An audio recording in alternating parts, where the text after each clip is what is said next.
Good morning friends, स्वागत है आप सबका आपके अपने यूट्यूब चैनल एजुगा पे। आज हम आपके लिए बायोलॉजी में एक और वीडियो लेके आए हैं बायोटेक्नोलॉजी के बारे में। Biotechnology basically practical application of biology होती है। इस वीडियो में हम समझेंगे काफ़ी सारे टर्म्स के बारे में, जैसे कि आपकी जेनेटिक इंजीनियरिंग क्या होती है, आपकी जीन थेरेपी क्या होती है, आप टेस्ट ट्यूब बेबीज क्या होते हैं, जेनेटिक क्रॉप्स यानी बीटी क्रॉप्स क्या होते हैं, और आपकी जो है स्टेम सेल्स क्या होते हैं। ये सब कुछ डिटेल में समझने वाले इस वीडियो को ध्यान से देखें।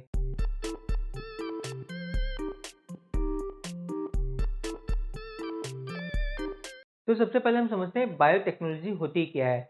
Basically biotechnology practical application of biology होती है। हमने बायोलॉजी में अब तक बहुत कुछ समझ लिया है। हमने जो है अपने सेल्स के बारे में समझ लिया, डिफरेंट माइक्रो ऑर्गेनिजम्स के बारे में समझ लिया, अपने बॉडी के ऑर्गन्स के बारे में समझ लिया, ऑर्गन सिस्टम के बारे में समझ लिया, भले वो हमारे जो है एक किडनी हो, किडनी के बेसिक न्यूफ्रॉन्स हो, हमारे हार्ट हो, हार्ट जो 4 चेम्बर होता है, जिसकी जो हमारी मसल्स होती हैं उसको कार्डियो मसल्स बोलते हैं, या फिर हमारा लंग्स हो जो कि सबसे बड़ा ऑर्गन है और सबसे जल्दी जो है अपने आप को रीजनरेट कर देता है, या ब्लड हो, ब्लड में जो है कैसे वाइट ब्लड सेल्स होते हैं, रेड ब्लड सेल्स होते हैं, और आपके जो प्लेटलेट्स होते हैं सबका क्या क्या यूज होता है, या फिर सेल हो, सेल के अंदर हमने समझा कौन से न्यूक्लियस आपके सेल के अंदर कौन से ऑर्गेनल्स होते हैं, जिसमें आपका न्यूक्लियस होता है, राइबोसोम्स होते हैं, माइटोकॉन्ड्रिया होता है, और आपके न्यूक्लियस के अंदर क्रोमोसोम्स होते हैं, क्रोमोसोम्स के अंदर डीएनए होता है, डीएनए के अंदर आपके जो है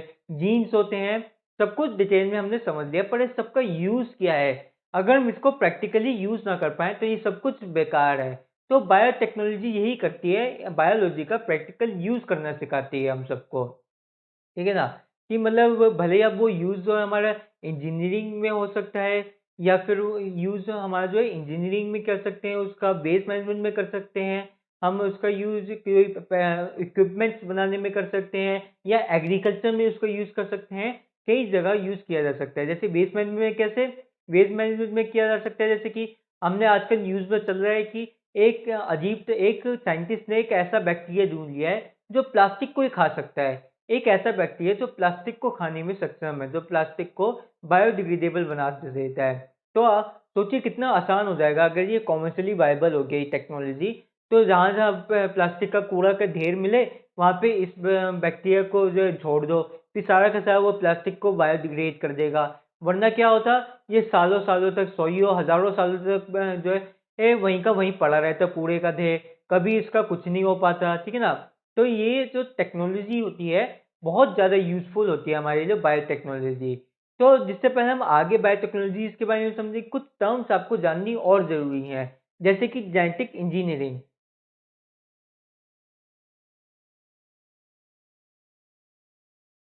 जेनेटिक इंजीनियरिंग क्या होती है? मतलब जीन्स की इंजीनियरिंग।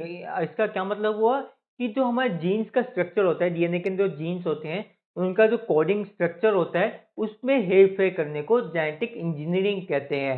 जैसे कि बेसिकली हम जानते हैं कि हर ऑर्गेनिज़्म में, लिविंग ऑर्गेनिज़्म में एक बेसिक स्ट्रक्चर ऑफ डीएनए होता है।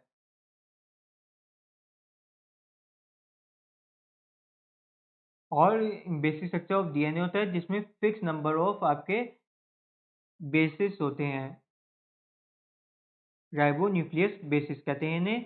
एक fix number of ribonuclease basis होते हैं, फिक्स कोडिंग होती है। ये 4 तरीके की बेसिस से कोडिंग बनती है हमारी। कौन से? एक एडेनाइन बेस होता है आपका, थाइमाइन बेस होता है, गुआनिन बेस होता है, और साइटोसिन बेस होता है। डीएनए में ये 4 तरीके के बेस होते हैं। इन्हीं के तरीके से कोडिंग से हमारा जो पूरा डीएनए बनता है। ठीक है ना? और जो हमारा आरएनए होता है उसमें थाइमाइन की जगह हमारा यूरेसिल आ जाता है। ठीक है ना? होते उसमें भी 4 है, उसमें थाइमाइन की जगह यूरेसिल आ जाता है।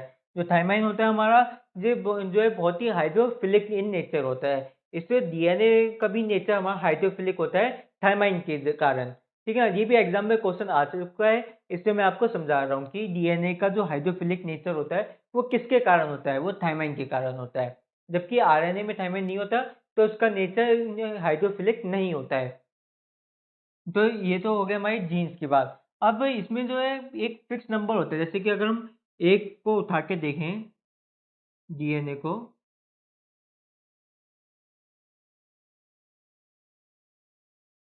तो ये फिक्स कोडिंग सी होती है जैसे कि ए, टी, जी, सी, सी, जी,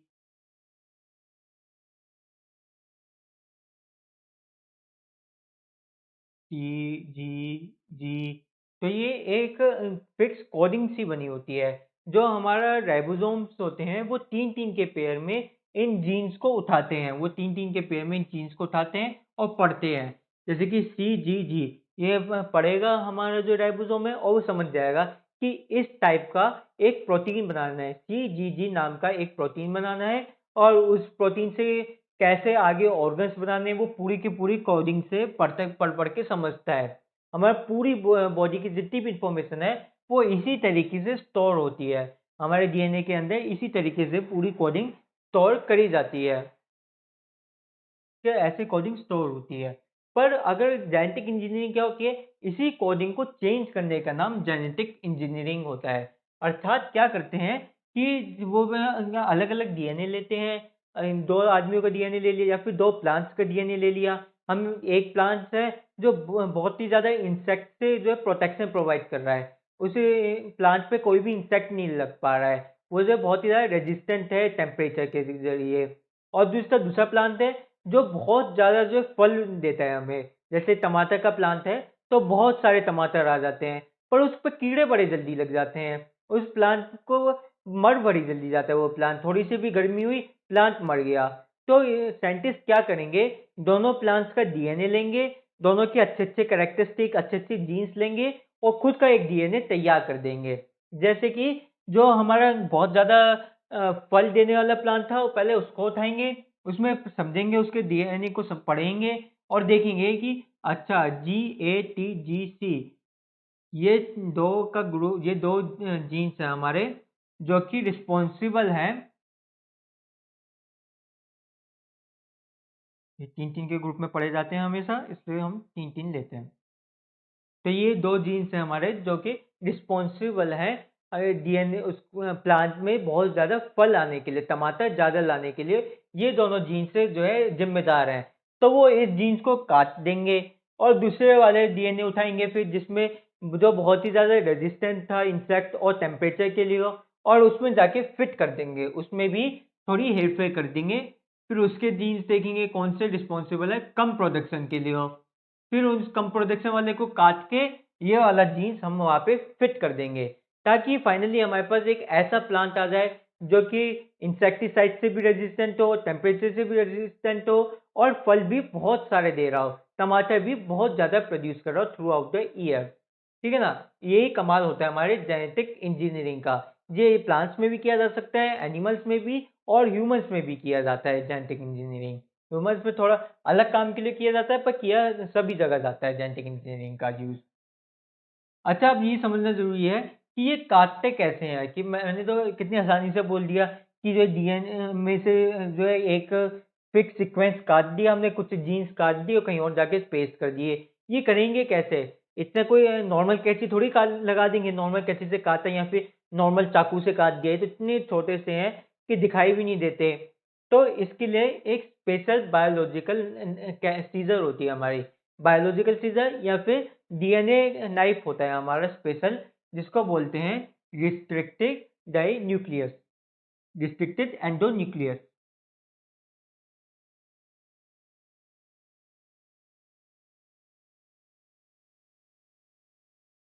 रिस्ट्रिक्टेड एंडोन्यूक्लियस ये एक बायोलॉजिकल सीजर है एक डीएनए नाइफ होता है जो कि डीएनए की कटिंग में यूज किया जाता है जेनेटिक इंजीनियर्स इस बायोलॉजिकल सीजर का यूज करते हैं रिस्ट्रिक्टेड एंडोन्यूक्लियस का जो कि हमें एक बैक्टीरिया से मिलता है। ये रिस्ट्रिक्ट एंडो न्यूक्लियस जो है हमें एक तरीके के बैक्टीरिया से मिलता है और उसकी से निकल के हम जो डीएनए को काट-काट के अपने हिसाब से यूज़ कर पाते हैं। ठीक है ना? ठीक है? तो ये ताकि जो है जहाँ पे फिट करना हो, जहाँ जैसे फिट करना हो, वैसे कर पाएँ। अच्छा अब होती है एक जीन थेरेपी। ये तो हमने जेनेटिक इंजीनियरिंग के बारे में पढ़ लिया। एक जीन थेरेपी भी होती है।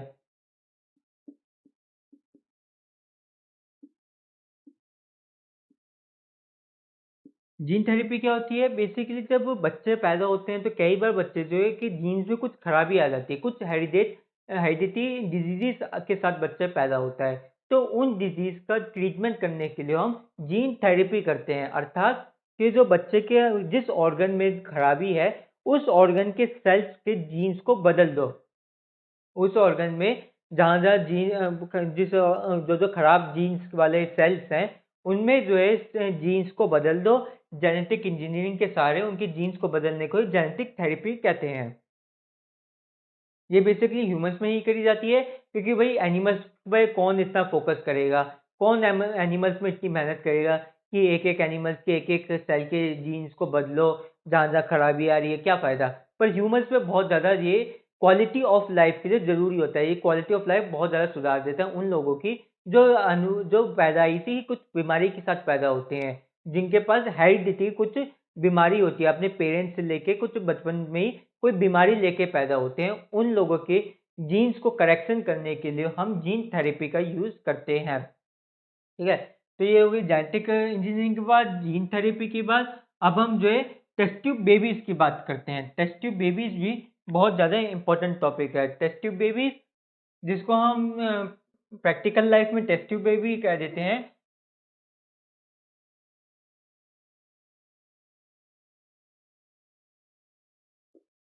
पर साइंटिफिक टर्म में इसको आईवीएफ बोलते हैं। Scientific name for test tube babies is IVF. जो भी एग्जाम में आपसे पूछा जाए, अगर ये पूछे वैसे तो बहुत आसान सी चीज़ है, पूछा नहीं जाएगा कभी, पर ये इसको आईवीएफ कहते हैं, यानी कि in vitro fertilisation. In vitro fertilisation.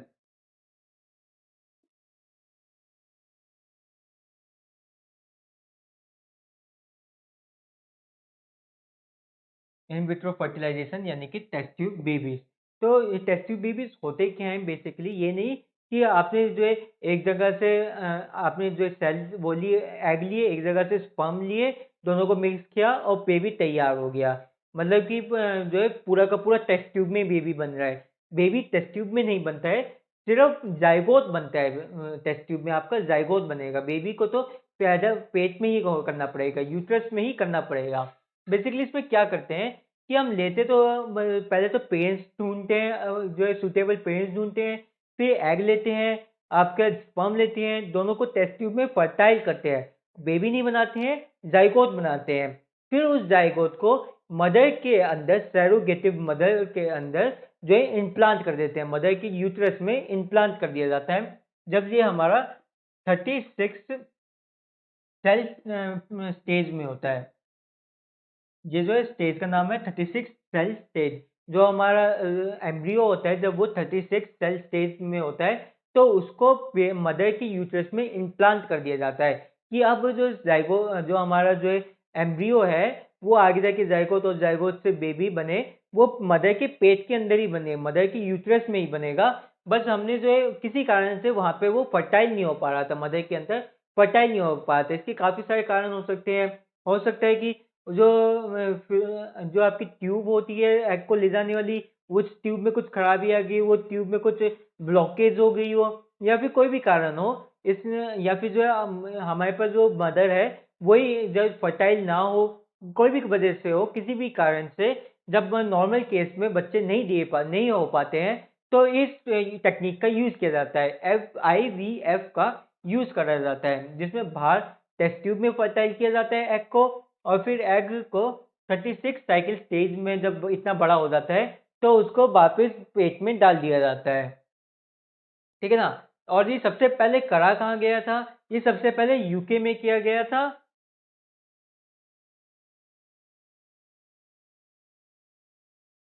UK में सबसे पहले ये जो हमारी टेक्नीक है, ये सबसे पहले यूके में करी गई थी 1978 में। ठीक है? और इसको करने वाले कौन थे?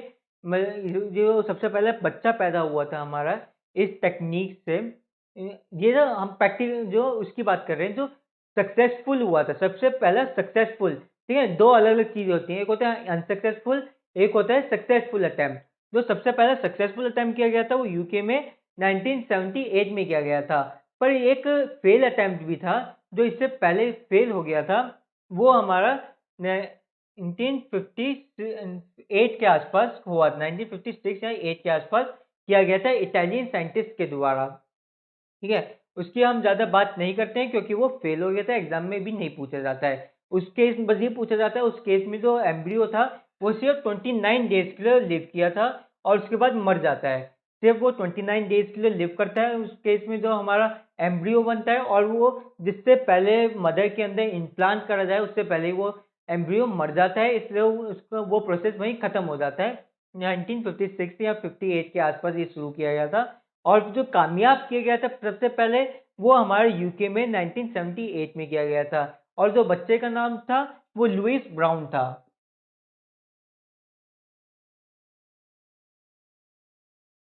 ठीक है ना। जो बच्चा पैदा हुआ था पहले, सबसे पहला आईवीएफ टेक्नोलॉजी के जरिए उसका नाम लुइस ब्राउन रखा गया था, जो कि जो कि जुलाई 1978 में किया गया था। अच्छा, फिर अब बात करी जाती है इंडिया में सबसे पहले कब ये टेस्ट ट्यूब बेबी की टेक्नोलॉजी आई थी। तो इंडिया में सबसे पहले जो टेक्नोलॉजी आई थी वो हमारे 1978 में ही आ गई थी, अक्टूबर में। जुलाई में हमारे यूके में आई थी सबसे पहले टेक्नोलॉजी, और फिर अक्टूबर में उसी ईयर में हमारे इंडिया में भी ये टेक्नोलॉजी आ जाती है। दुर्गा नाम की एक बच्ची पैदा होती है। दुर्गा नाम की एक बच्ची पैदा होती है इस टेक्नोलॉजी से, टेस्ट ट्यूब बेबी की टेक्नोलॉजी से। पर इसकी ये ऑफिशियली पैदा नहीं होती है, क्योंकि जो जिस साइंटिस्ट ने इसका यूज करके दुर्गा को पैदा किया था उसने ऑफिशियल रिकॉर्ड्स नहीं प्रेजेंट कर पाया था। किसी कारण से इसको ऑफिशियली नहीं माना जाता है कि ये टेस्ट ट्यूब बेबी से पैदा हुआ था। ठीक है ना। कुछ कॉम्प्लिकेशंस आ जाती हैं और कुछ जो है प्रूफ नहीं दे पाता है वो साइंटिस्ट, इसलिए इसको मानने से इनकार कर देती है हमारी पूरी की साइंटिफिक कम्युनिटी कि ये पहला जो है टेस्ट ट्यूब बेबी नहीं है। हमारा पहला इंडिया का टेस्ट ट्यूब बेबी दुर्गा नहीं है, ये माना जाता है। तो ऑफिशियली सबसे पहले पैदा हुआ था हमारा वो हर्षा हुआ था। हर्षा को 1986 में उन्होंने किया था। ठीक है, तो हम कह सकते हैं कि जो ऑफिशियली सबसे पहले टेस्ट ट्यूब पैदा हुआ था, टेस्ट ट्यूब बेबी पैदा हुए थे, वो हमारे हर्षा थे 1986 में। और जो सब अनऑफिशियली इंडिया में सबसे पहले पैदा हुए थे वो दुर्गा थी, जो कि 1978 के अक्टूबर में हुए थे। तो इसको वर्ल्ड का सेकंड टेस्ट ट्यूब बेबी भी बोला जाता है। दुर्गा को वर्ल्ड का सेकंड टेस्ट ट्यूब बेबी भी बोला जाता है, क्योंकि जो सबसे पहले हैं वो हमारे लुइस ब्राउन है, जो कि 1978 की जुलाई में पैदा हुए थे। फिर अक्टूबर में 78 की दुर्गा पैदा हो जाती हैं। पर इनका कोई ऑफिशियल रिकॉर्ड नहीं है, ऑफिशियली इनको मानने से इनकार कर दिया जाता है, क्योंकि ऑब्वियसली वो अपने आप को प्रूफ नहीं कर पाते हैं कि ये टेस्ट ट्यूब बेबी थे। ठीक है। तो एग्जाम में अगर अनऑफिशियली पूछा जाए सबसे पहला इंडिया का टेस्ट ट्यूब बेबी तो दुर्गा, अगर ऑफिशियली पूछा जाए तो हर्षा। तो ये यहाँ पे तो हो गई हमारी खत्म बात टेस्ट ट्यूब बेबीज की। अब हम समझते हैं क्लोनिंग के बारे में। क्लोनिंग क्या होता है, क्लोनिंग किसने शुरू किया था, कैसे शुरू किया गया था, और कहाँ करा गया था।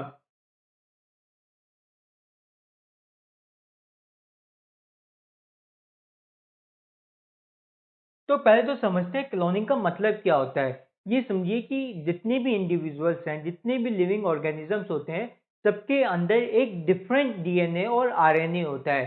सभी ऑर्गेनिज्म के अंदर अपना एक डिफरेंट जेनेटिक मटेरियल होता है, यानी कि डिफरेंट डीएनए होता है। किसी भी दो ऑर्गेनिज्म का डीएनए कभी भी सेम नहीं हो सकता है। भले ही आप भाई भाई हो, भले ही आप ट्विंस हो, अगर आप ट्विंस हैं तो भी आपका डीएनए कभी भी सेम नहीं होगा। डीएनए हमेशा सबका अलग होता है। पर क्लोनिंग क्या टेक्निक है, दो ऑर्गेनिज्म का बनाना जिनके डीएनए बिल्कुल सेम हो। एक ऑर्गेनिज्म लेना और उसका एक बच्चा पैदा कर देना जिसका डीएनए बिल्कुल सेम अपने पेरेंट्स की तरह हो। ये समझिए जैसे कि एक ऑर्गेनिज्म लिया, एक ह्यूमन लिया, मिस्टर एक्स लिया, और मिस्टर एक्स के डीएनए से हमने एक एम्ब्रियो बना दिया, और वो एम्ब्रियो आगे जाके बेबी में कन्वर्ट हुआ। फिर बेबी से वो जो है आदमी बना, और उस एम्ब्रियो का डीएनए बिल्कुल मिस्टर एक्स के साथ जैसे ही हो। उस एम्ब्रियो में बिल्कुल मिस्टर एक्स वाले डीएनए के कैरेक्टरिस्टिक हो, ताकि वो जब एम्ब्रियो बड़ा होगा तो हम देखेंगे उसका चेहरा बिल्कुल मिस्टर एक्स जैसा दिखाई दे रहा है। उसकी जो है हाइट भी मिस्टर एक्स जैसी है। उसकी काफी सारे नेचर भी बिल्कुल मिस्टर एक्स जैसा है। वो बिल्कुल मिस्टर एक्स की क्लोनिंग है। पर हम जो डायरेक्ट ये नहीं कि मिस्टर एक्स है तो उसके एक मशीन में डाला और जो है उसके कई सारे मिस्टर एक्स निकल के आ गए। हम जो है एम्ब्रियो की फॉर्म में ही बना सकते हैं।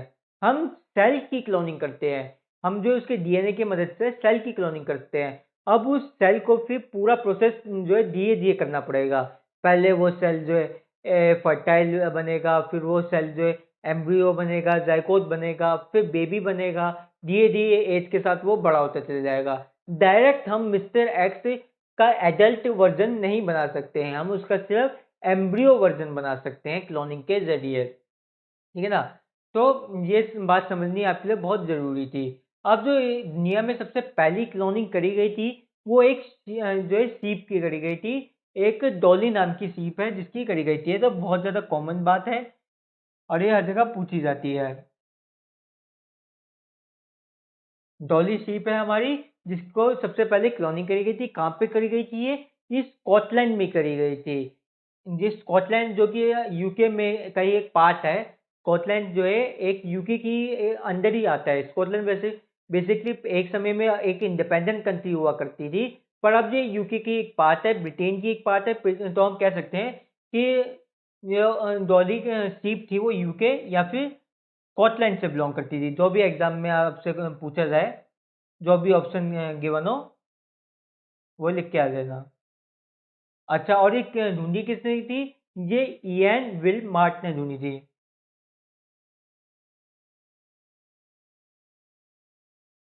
इयान विलमार्ट ने ये डॉली शीप की खोज करी गई थी। उन्होंने जो है क्लोनिंग करी थी डॉली शीप की। तो कैसे करी थी? उन्होंने दो अलग अलग प्रजाति की सीप ली। एक जो है काली सीप ली, एक सफ़ेद सीप ली।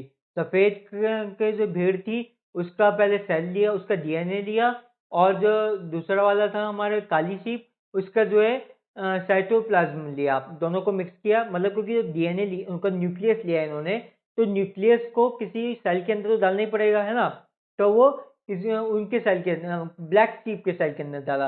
मतलब बहुत ज़्यादा कॉम्प्लेक्स क्वेश्चन था, बहुत ज़्यादा कॉम्प्लेक्स जो है ये प्रोसेस था। पर जो डीएनए लिया गया था, जो क्रोमोसोम्स लिए गए थे, वो व्हाइट शीप के लिए गए थे। तो इसलिए जो बच्चा बाद में निकल के आया, वो व्हाइट निकल के आया था। ब्लैक मदर से एक व्हाइट बच्चा निकल के आया था। ठीक है, जिससे हमें पता चला कि इनके डीएनए सेम है। फिर डीएनए बाद में उनका मैच भी किया गया, तो पता लगा है कि इनका जेनेटिक मटेरियल बिल्कुल सेम है। और ये जो काफ़ी सालों तक रही थी डॉली शीप, जिंदा रही थी। बाद में जाके ये एक लंग की बीमारी से मर जाती है। नेचुरल डेथ, नेचुरली मरती है। इस ऑपरेशन की कोई कॉम्प्लेक्सिटी नहीं है इसमें।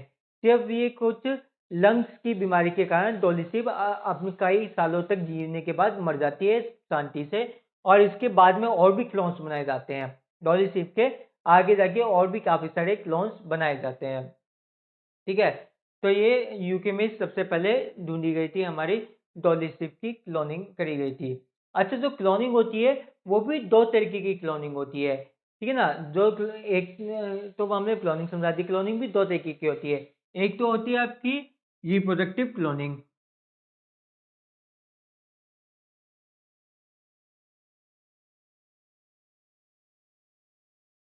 थेराप्यूटिक क्लोनिंग और रिप्रोडक्टिव क्लोनिंग, इन दोनों के बारे में भी हम समझेंगे। तो जो रिप्रोडक्टिव क्लोनिंग है, ये तो नॉर्मल क्लोनिंग हो गई।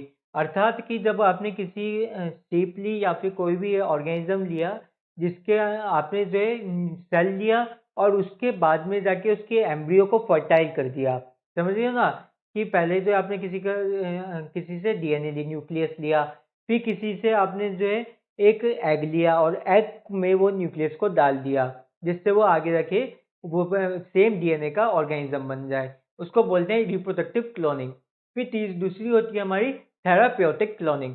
जो थेराप्यूटिक क्लोनिंग होती है, इसमें हमारे गोल्स अलग होते हैं। इसमें हमारा एम ये नहीं होता कि हम पूरा का पूरा ऑर्गेनिज्म बना देंगे। इसमें हमारा बस छोटा सा एम होता है कि हम कोशिश करेंगे एक एनिमल बनाने की। हमें बनाना नहीं है, हमें सिर्फ कोशिश करनी है, ताकि कुछ थोड़ा बहुत कुछ चीज़ बन जाए, जिससे हमें टिश्यूज मिल पाए, जिससे हमें एक स्पेशल टाइप के सेल्स मिल पाए। इसका बेसिकली ह्यूमंस में यूज किया जाता है। ह्यूमंस में पूरा का पूरा ऑर्गेनिज्म तो बनाना अलाउड नहीं है, लीगल नहीं है। तो वो क्या करते हैं, सिर्फ थोड़ा बहुत एम्ब्रियोटिक सेल्स बना लेते हैं, एम्ब्रियोटिक स्टेम सेल्स बना लेते हैं।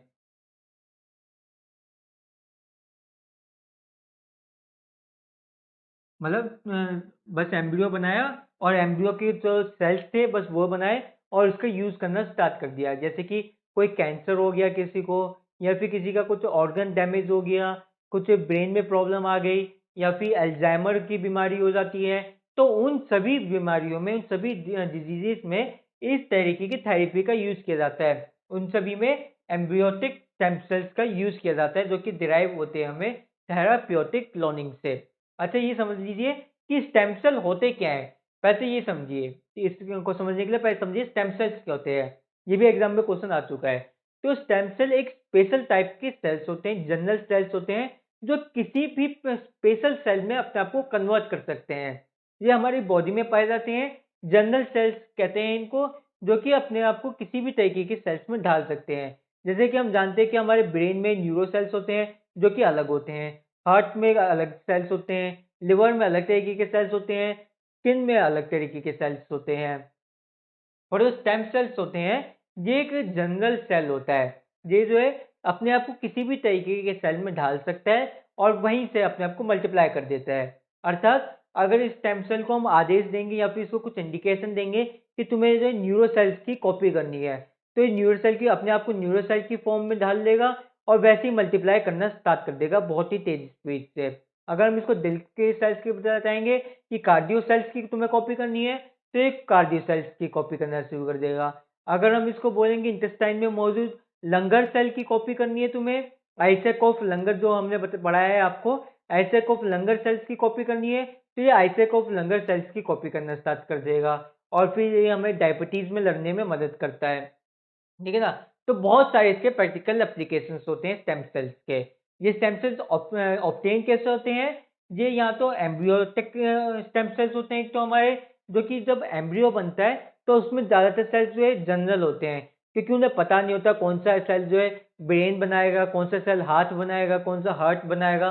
तो ज़्यादातर सारे सेल्स जो है स्टेम सेल्स होते हैं, वो जनरल सेल्स होते हैं। वो बाद में जाके स्पेसिफिक बनते हैं। ठीक है? और बाकी जी हमारे बोन मैरो में भी काफ़ी हद तक स्टेम सेल पाए जाते हैं। हमारी जो बोन मैरो होती है, हमारी हड्डी के अंदर जो बड़ी-बड़ी हड्डियाँ होती हैं, उसके अंदर एक सॉफ्ट पोर्शन होता है, जो कि जो है रेड ब्लड सेल्स बनाने में मदद करता है। तो उनके अंदर ना स्टेम सेल्स मौजूद होती हैं, जो हमारी जो है रेड ब्लड सेल्स को बनाती हैं। तो वो जो स्टेम सेल्स होती हैं, वहाँ हम अपने बोन मैरो से स्टेम सेल्स को निकाल के, कहीं अब दिमाग में प्रॉब्लम है, हार्ट में प्रॉब्लम है, किडनी में प्रॉब्लम है, वहाँ पे रिपेयर करने के लिए भी यूज़ कर सकते हैं। तो स्टेम सेल की 2 सोर्सेज़ हैं, एक तो एम्ब्रियोटिक स्टेम सेल्स होते हैं, जो कि या तो एम्ब्रियोज़ में नेचुरली पाए जाते हैं या फिर हम थेराप्यूटिक क्लोनिंग के ज़रिए बना सकते हैं। दूसरे हमारे एडल्ट होते हैं, एडल्ट स्टेम सेल, जो कि बोन मैरो के अंदर पाए जाते हैं। ठीक है? बोन मैरो के अंदर हमारे एडल्ट स्टेम सेल्स पाए जाते हैं, जिनका यूज़ रिपेयर करने में कर सकते हैं। अच्छा, ये तो हो गई, हमने बात कही थी डॉली की, बात कर ली थी, जो कि हमारी यूके की या फिर स्कॉटलैंड की शिप थी, स्कॉटलैंड की भेड़ थी। अब हम बात करेंगे इंडिया में सबसे पहले क्लोनिंग कहाँ करी गई थी। जब भी कोई साइंटिफिक अचीवमेंट की बात होती है, तो एक वर्ल्ड लेवल पे बात होती है और एक इंडिया लेवल पे बात होती है। तो इंडिया में सबसे पहले जो क्लोनिंग करी गई थी, वो एक गोट की करी गई थी। ठीक है ना? इंडिया में सबसे पहले नूरी नाम की एक गोट है, पश्मीनी गोट है, बल्कि कोई नॉर्मल गोट नहीं है, एक पश्मीनी गोट है। पश्मीनी गोट क्या होती है? जो हमारे कश्मीर में मिलती है ना गोट्स, उनको पश्मीनी गोट कहते हैं, क्योंकि वो स्पेशल होती हैं। उनके जो फर निकल के आते हैं, वो दुनिया में सबसे महंगे बिकते हैं। वो दुनिया में सबसे ज़्यादा कीमती फर होते हैं, किसी भी गोट, किसी भी सीप के मुकाबले में सबसे ज़्यादा कीमती होते हैं पश्मीनी गोट के फर। ठीक है? तो नूरी नाम की एक गोट थी, जिसकी जो है क्लोनिंग करी गई थी और ये क्लोनिंग इंडिया में करी गई थी, नूरी। और इसकी ना वर्ल्ड बैंक ने इसकी फंडिंग दी थी। इसकी जो फंडिंग दी गई थी, वो वर्ल्ड बैंक के द्वारा दी गई थी और 2 ऑर्गेनाइजेशन इन्वॉल्व थी। एक तो एनडीआरआई और आपकी जो है को research agriculture research and technology. एक तो आपकी होगी नेशनल डेयरी रिसर्च इंस्टीट्यूट, दूसरी आपकी शेखू Kashmir university of agriculture research and technology. ठीक है ना? ये 2 आपकी यूनिवर्सिटीज इन्वॉल्व, 2 जो है ऑर्गेनाइजेशन इन्वॉल्व थी। इसकी फंडिंग जो दी गई थी, वो वर्ल्ड बैंक के द्वारा दी गई थी, और जो रिसर्च करी गई थी वो इन दोनों के द्वारा की गई थी। कौन सी? नेशनल डेयरी रिसर्च इंस्टीट्यूट और आपकी शेखू Kashmiri university of agriculture research and technology. ठीक है, इन दोनों के द्वारा दी गई थी। जो हमारी एनडीआरआई है, ये हमारी जो है करनाल में बेस्ड है, जो हमारे दिल्ली के पास में एरिया है करनाल, वहाँ पे इसका हेडक्वार्टर है। और जबकि हमारी जो शेखोर्ट ये दूसरी वाली यूनिवर्सिटी है, ये कश्मीर में बेस्ड है, ये कश्मीर के श्रीनगर में बेस्ड है। इन दोनों ने मिलकर रिसर्च करी थी नूरी कोट पे। ठीक है, अब हम तीसरी चीज के बारे में बात करेंगे, बीटी क्रॉप्स के बारे में। हमने टेस्ट ट्यूब के बारे में बात कर ली, टेस्ट ट्यूब बेबीज, क्लोनिंग के बारे में बात कर ली। अब हम बीटी क्रॉप्स के बारे में बात करेंगे। बीटी क्रॉप्स क्या होती हैं? इसको जेनेटिकली मॉडिफाइड क्रॉप्स भी बोला जाता है। इन क्रॉप्स में बेसिकली क्या किया जाता है कि जब कई सारी क्रॉप्स, हम जानते हैं कि क्रॉप्स जो है कीड़े से बहुत जल्दी खराब हो जाती हैं। एक कीड़ा लगता है और पूरी की पूरी क्रॉप्स खराब हो जाती हैं। जैसे कि हमने सुना था कि पिंक वॉर्म नाम का एक कीड़ा होता है जो कि कॉटन की क्रॉप्स को पूरी तरीके से तबाह कर देता है। तो एक दो साल पहले इंडिया में भी लगा था, जिसने बहुत सारी इंडिया की कॉटन की क्रॉप्स को तबाह कर दिया था। ठीक है ना? तो इन क्रॉप्स, इन कीड़ों से बचाने के लिए काफी सारे इंसेक्टिसाइड्स छोड़े जाते हैं। पर वो इंसेक्टिसाइड जो है नेचर को बहुत ज़्यादा हार्म करते हैं, या फिर अगर उनको कंज्यूम कर ले ह्यूमंस, तो ह्यूमंस को भी बहुत ज़्यादा हार्मफुल होते हैं। तो इसका सॉल्यूशन निकाला गया बीटी क्रॉप्स, यानी कि जो क्रॉप होती है, जो पौधा होता है, उसके उसको जेनेटिकली ऐसे मॉडिफाई कर दिया जाए, उसको जेनेटिकली ऐसे मॉडिफाई कर दिया जाए कि उस पे कीड़ा लगे ही ना, इंसेक्टिसाइड की जरूरत ही ना हो, वो नेचुरली इंसेक्टिसाइड इंसेक्ट से रेजिस्टेंट हो। यानी कि कोई इंसेक्ट उसको खाने की कोशिश करेगा तो मर जाएगा, खुद ही मर जाएगा। ठीक है ना? इसी को हम बीटी क्रॉप्स कहते हैं। और ये इंडिया में सिर्फ एक ही बीटी क्रॉप अलाउड है कॉटन के ऊपर, बीटी कॉटन।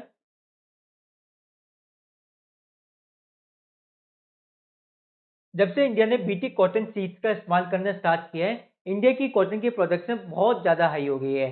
अब इंडिया दुनिया का सेकंड लार्जेस्ट कॉटन प्रोड्यूसर बन गया है इन बीटी क्रॉप्स के कारण, क्योंकि बीटी कॉटन जो होती है उसमें कोई भी कीड़ा लग नहीं पाता है। बहुत ही मुश्किल से, कोई बहुत ही कम चांसेस होते हैं बीटी कॉटन पे कोई कीड़े लेके लगने के। कभी कभार लग जाते हैं, पर बहुत कम चांसेस होते हैं। ठीक है? तो ये बीटी कॉटन सबसे, और भी काफ़ी सारी क्रॉप्स होती हैं, जैसे कि आपकी बीटी कॉर्न क्रॉप्स भी होती है, या फिर येलो राइस क्रॉप होती है। ये 3 आपको नाम याद करने पड़ेंगे, बीटी कॉटन, बीटी आपकी कॉर्न और येलो राइस।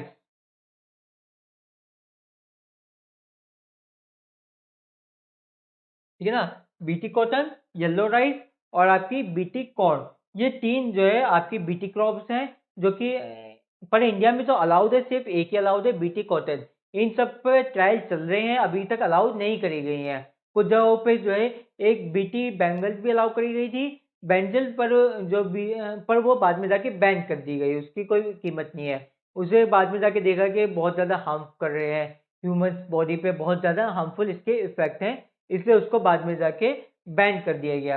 अच्छा, जो ये बीटी का जो स्ट्रेन है, हमारा जो बीटी के जीन्स हैं, ये पाए कहाँ से जाते हैं? या जैसे कि हम जानते हैं कि जेनेटिक्स में अगर कुछ हेर फेर करनी है, तो कहीं से जीन्स तो लेने पड़ेंगे ना। अगर आपको कहीं से आपने जो है कॉटन की क्रॉप में जीन्स में जो हेर फेर तो कर दी, पर ये जीन्स आए कहाँ से? तो ये एक बैक्टीरिया से आए, एक बहुत ही टॉक्सिक बैक्टीरिया होता है, जो कि सिर्फ हमारे इंसेक्ट्स को इफेक्ट करता है। ह्यूमंस अगर उस बैक्टीरिया को खा लें तो कोई इफेक्ट नहीं होगा, पर कोई इंसेक्ट खा लेता है तो वो वहीं का वहीं मर जाता है। ठीक है ना? तो इनको कहते हैं बैसिलियस बेरिजीयस। ठीक है ना?